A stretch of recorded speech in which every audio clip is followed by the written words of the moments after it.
I'm about as real as they come. All my beats tailored by Joe. House Digital.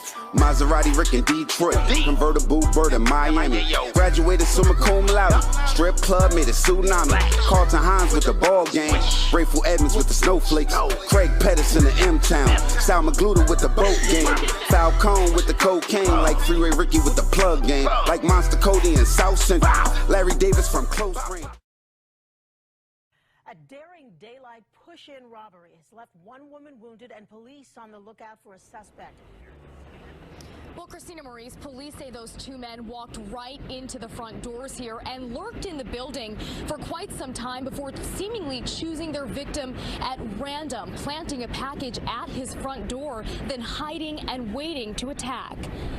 Two men with guns forced their way into an apartment on West 136th Street around 7:30 this morning. No one was injured so far. There is no word on what was stolen. Police say the two men drove off in a BMW with Texas. Thieves bearing gift. Tonight, police say new security video shows two robbers bringing a balloon and flowers to a home they tried to rob. CBS 2's Allie Bauman spoke with the mother who fought them off. Balloon and flowers were hardly a hostess gift to one Bronx mother. This surveillance video catches two men police are searching for in an attempted robbery. You can see them linger outside 1001 Home Street just after 7 a.m. on Tuesday.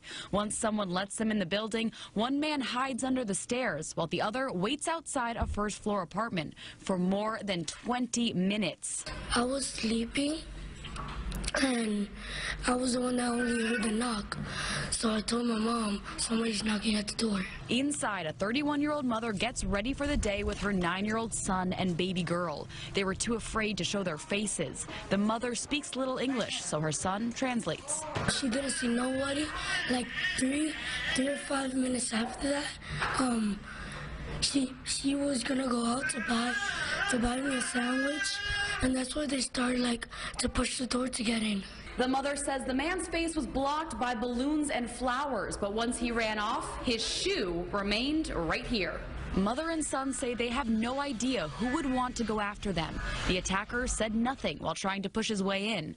Police have not determined if this was random or a targeted attack. I've been scared for the past few days. Even though neighbors pass by the men without stopping, some say it looks suspicious. Who's gonna knock at that time with balloons and flowers? Residents say the only gift they want to see is that these suspects are found. In the Foxhurst section of the Bronx, Allie Bauman, CBS 2 News. And police say both men are in their 20s, around 5 feet 10 inches tall. Yo, we back. It's your boy Popalot. Mobb ties. We on our way to NY with it. The Bronx, to be exact. My niggas from the Bronx, y'all get in the comment box, let it be known. Shot time. Now, the story does have roots in Marion, South Carolina, so if you're familiar with Marion, South Carolina, y'all get in the comment box. Now, today, we are going to be covering a set of twins that are notorious pretty much in New York criminal history. And when I say that shit kind of dates back to the 60s. I want to say during the course of this episode, I read news clips dating 3 different decades. So I want to say from the 60s, the late 70s, and the 80s, when one of the brothers had a traumatic crime that we all know about. Now, the 2 gentlemen I'm going to be speaking about is going to be Ronald and Raymond Timmons, or the newspaper, pretty much as the newspaper called them, the Terrible Timmons twins, the Terrible Timmons, whatever you want to call them. Now, they are going to be in the mode of, I want to say, stick-up kids, kind of, but this shit is crazy because it's a lot of twists and variables, and they are kind of very important to the criminal justice system, or the effects that their crimes had a serious effect on the criminal justice system. So now, with that being said, they were born to parents, because I said it had roots in Marion, South Carolina. Ronald and Raymond Timmons' parents left Marion, South Carolina in the mid-50s to settle in New York City. And they eventually will have 6 children, and the Timmons brothers would be 2 of the 6 children.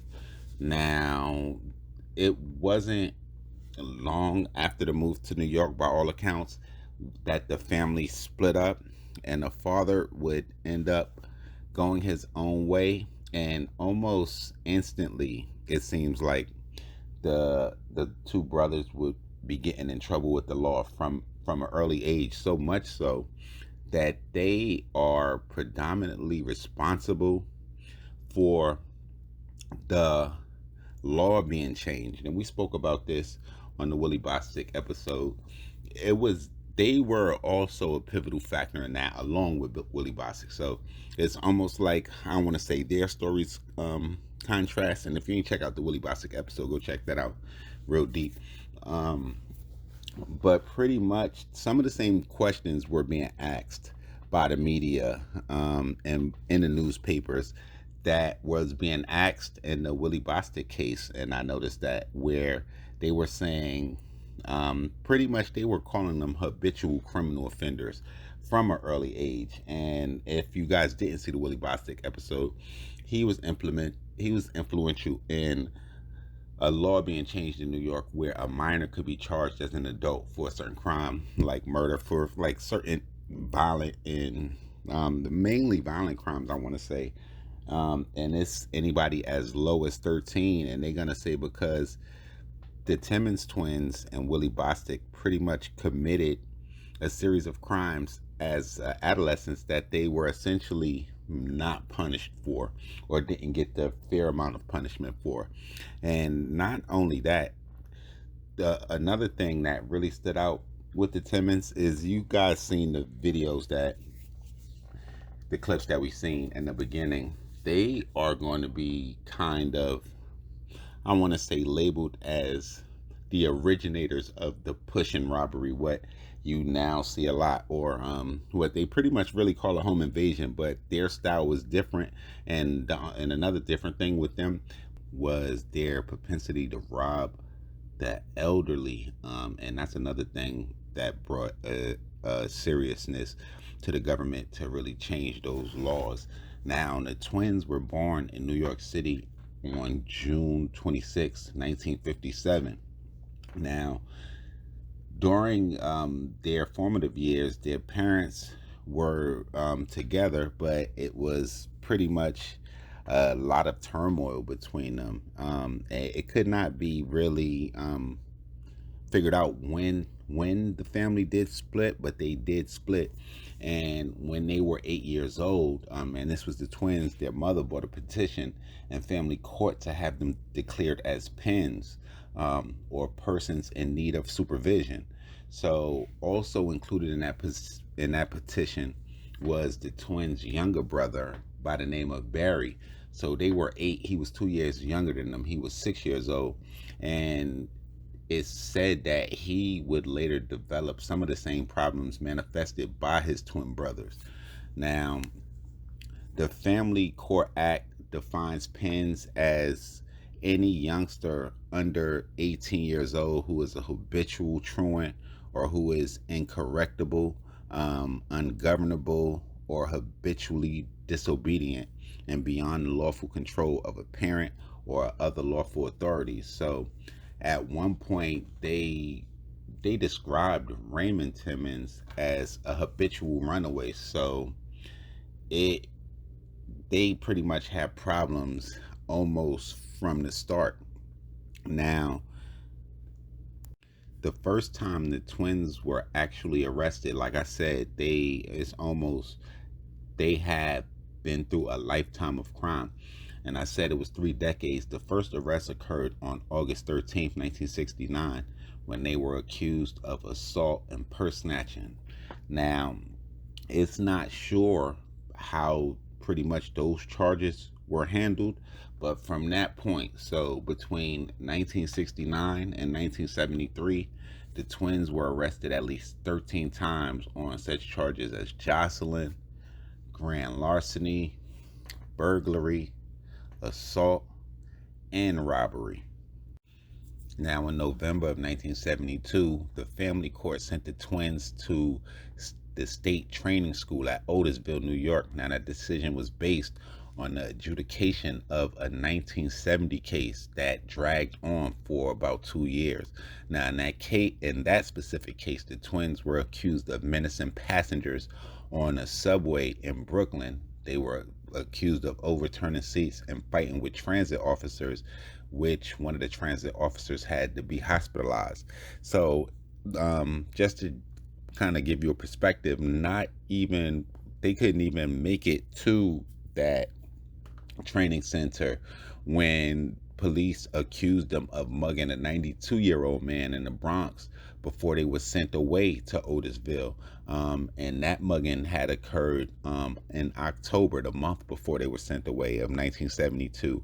And the man had been tied up, left in his bathtub. He would end up dying a month later from blood clots in his legs. And police would pretty much call that case a homicide.